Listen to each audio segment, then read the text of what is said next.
rather live in a capitalist or a socialist economy. The majority say socialist. You know, after half a century of ideological pressure against everything social that I grew up in, I'm a product of that. This is amazing that the points of view could be twisted like this. And when you talk to students, as I do about this all the time, I quickly learn the polling is correct. But it's not that they like socialism. They haven't a clue what it is. Those votes, that polling, is because they are angry at capitalism. They know that that system is not for them. Socialism, I mean, let's try that. But it's not that they like socialism. It's that they don't like capitalism. But that has to be faced. I'm not making these numbers up. You can't come away from what I've just said with an imagination that all is well in this empire. But I'm not done. Now we're blaming Russia. What? Russia invaded. I've been a victim of war in my own family, my own life. I'm against war. War's no way to solve problems. The Russians could have done something else, should have done something else. I get that. But like with every war, you have to ask, why did it come to this? Russians have suffered from war as much as any other country in the last century.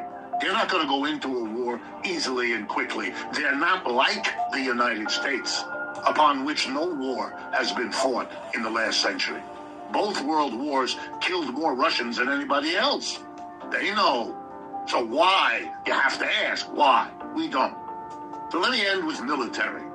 Since the end of World War II, the United States has invaded small countries repeatedly, violating norms, rules-based international order. It invaded Korea. It invaded Vietnam. It invaded Iraq. It invaded Afghanistan.